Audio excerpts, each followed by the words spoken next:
name's Helen Lentell. I'm a Fellow in Distance Learning at the University of Leicester in the United Kingdom.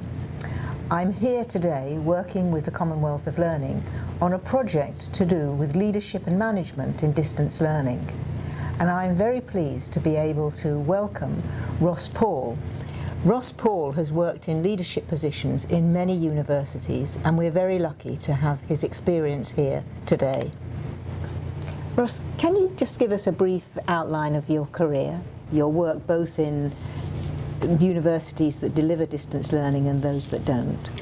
Absolutely. I guess I've been in senior administration in universities for about 35 years or more. But in 1980, I was really introduced to the world of distance education when I spent the entire decade of the 80s as Vice President Learning Services at Athabasca University, Canada's Open University. 1991 saw me go, after a year as acting president of Athabasca, going to Laurentian University, Université Laurentienne, a bilingual university in Northern Ontario. And then I culminated my career as president of the University of Windsor in Southern Ontario.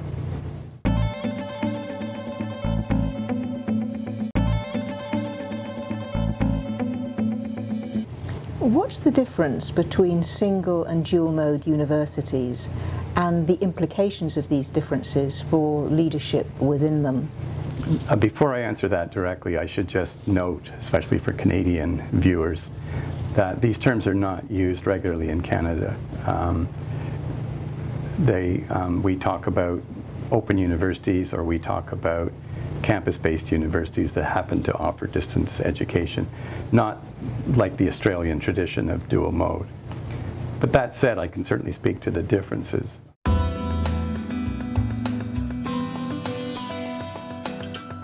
I think one of the most obvious differences is that a single mode institution like Athabasca University, the entire institution is geared towards a certain philosophy and approach to teaching and learning.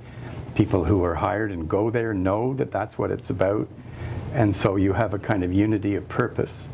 Whereas in campus-based universities, which are the great, huge majority public universities in Canada, that's left to individual faculty members. Even today, with so much more accountability, the norm is still that individual faculty members determine how they teach and what they use. So that would be fundamental.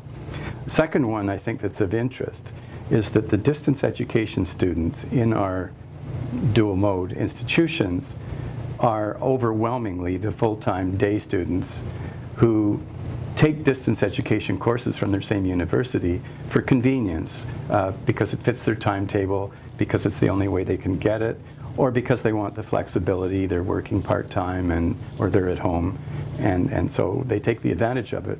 But that's a very different learner from the traditional isolated distance learner.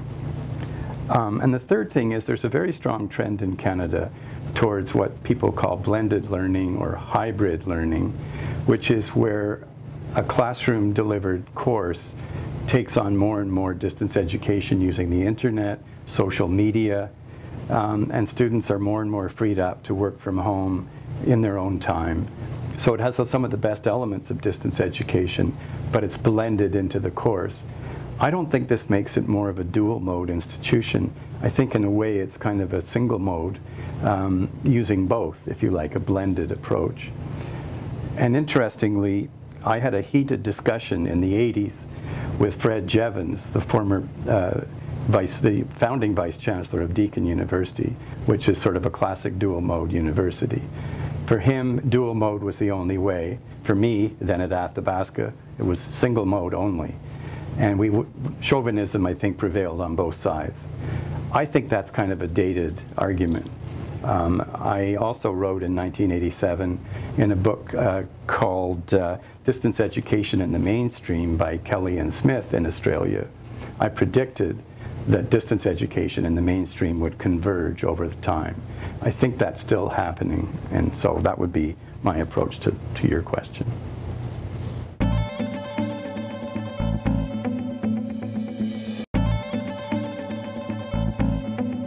What are the common mistakes made in distance learning? I would make a distinction here between single and dual modes. And I'm not sure it's common mistakes so much as challenges and problems. There's a real tendency in the dedicated open universities to build, especially in the 70s and 80s when they were really getting going, very elaborate, ponderous, somewhat inflexible infrastructures, so that you had the IDs and the SMEs and the visual designers and the editors, and it took forever to get courses out, and they were very expensive. And then you found poor completion rates, inflexibility in responding to different needs, and then you started having to put in more student support. Then it got more expensive than expected.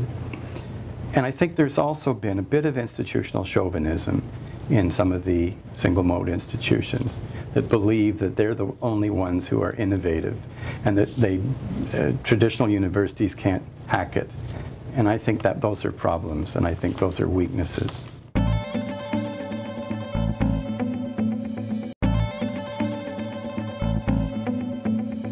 On the other side of the coin, the dual mode, or the institutions that are offering both, there's very, very common mistake, and a very common tendency is for two solitudes, especially because in Canada, at least, distance education has been traditionally sort of hived off to continuing education, which is its own world, does fantastic work, and is responsible for so much accessibility in Canada. But the average faculty member, the average senior administrator, pays no attention to it whatsoever. And so it kind of goes along in its own, under its own steam. And there's unfortunately a real lack of integration between the two. I think that's changing, which is why I talked about blended learning. But it's still a big problem. Distance education still, even today, has second-hand status in many, many institutions. I think one of the biggest mistakes is that people think that if you change everything to distance education, you'll save money, that it's cheaper. And we all know, at least at the outset, the reverse is the case. And finally, there's this obsession, especially in the United States, with new technology, where technology is kind of thrown at every problem. Means are confused with ends, and there's no recognition at all of something I care passionately about, which is institutional culture. I think leadership is all about being the right fit for the right institution at the right time. And so much of this throwing new technology at long-standing problems completely ignores the cultural implications. Ross, you seem to imply that hybrid learning is the future. But how can this be when it's so haphazard and seemingly so unsustainable? That's a really good question, and it's one I've thought about. And I think you're right, and as I said earlier, it's still left up to individual faculty members on most campus-based institutions. But I've just completed a series of interviews for Contact North, where I interviewed about half the presidents of colleges and universities in Ontario. And I asked them precisely about this and where it was going. And I was really encouraged that they are really starting to marshal the resources of the institution and a lot of emphasis on partnerships, both within the institution, among institutions, and with external bodies, to have a much more concerted approach to blended learning, as they call it. So they don't use the term distance education. And the notion is that there's such richness out there on the internet with social media that it's really valuable to encourage faculty to use it more effectively. And they're bringing in training, they're bringing in almost mandatory participation in some of the colleges and universities in Ontario. And that's a domain that's been way behind the rest of the world in distance learning for a long time. So I found that very encouraging. But I am an optimist. I'm always a naive believer in the goodness of the future.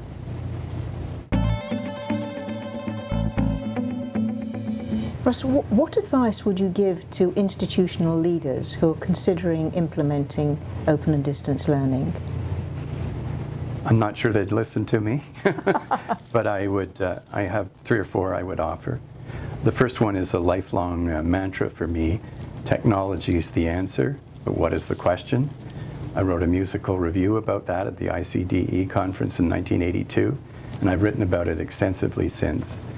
And it still happens that people, as I said earlier, just take technology and think it's the answer. Whatever the new technology is, they don't understand the culture change associated with that, and they come at it the wrong way. So the first piece of advice is start with the learning challenge and figure out what best meets that particular challenge.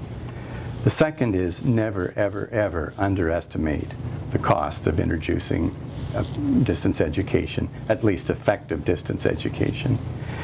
The third is forget the myth of the self-actualized adult learner.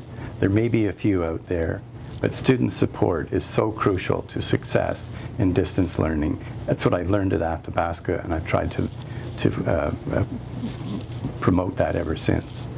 And finally, I would really advise today's leaders in distance education to pay attention to the 4 decades of history and literature of the real leaders in the Open University movement in particular. I went to the 2006 Barcelona Eden conference, research conference.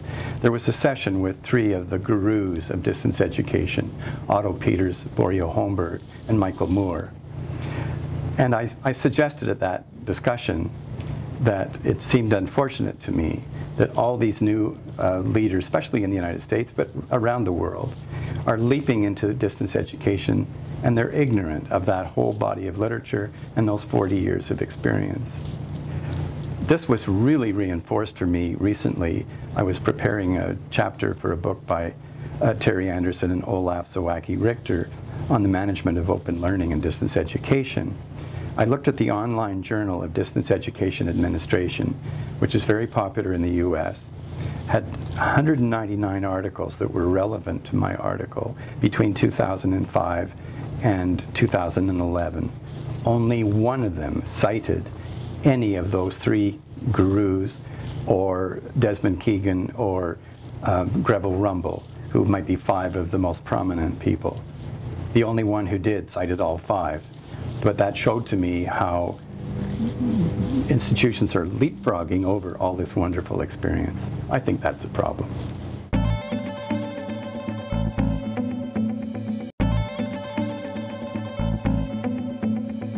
Can you elaborate a bit more on on the necessity for distance learning leaders to understand distance learning? It seems very important, obviously. But of course, it's not always the case. And I think that you have 2 problems. The first one is you have somebody who's a real convert and zealot at the top. And they're not interested in the details. They just want to see all this wonderful technology and everything work.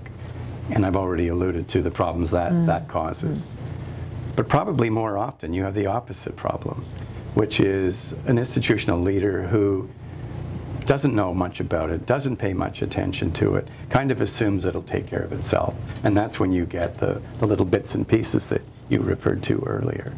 So obviously any institution, whether it's got the zealot at the top or the cynic at the top, needs to really invest in the training and the education, and as I said earlier, paying attention to 40 years of some pretty darn good work, as we've all learned about delivery of distance education.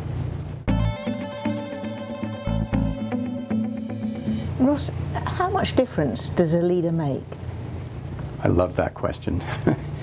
As somebody with 35 years of leadership positions and a person who's just completed a book called Leadership Under Fire, the Challenging Role of the Canadian University President, I have a whole chapter devoted to just that question.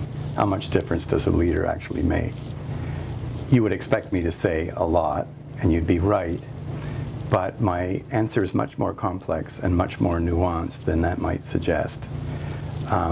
Because I think that institutional fit is crucial. Every institution has its own culture, and the wonderful leader can be the wrong person.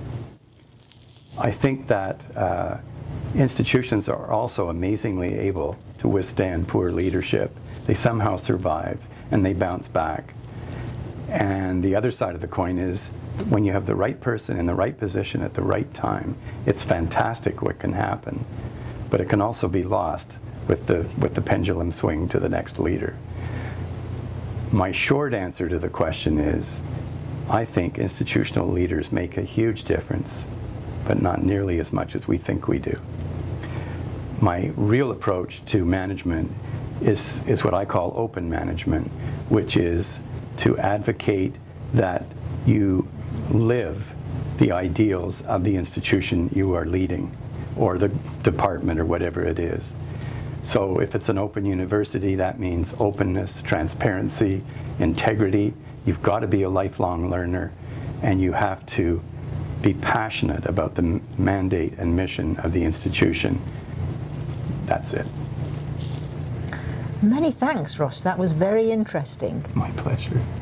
I think that people who are watching this video will have learned a great deal from hearing you talk about your experience. Once again, many thanks. It's been fun. Thanks.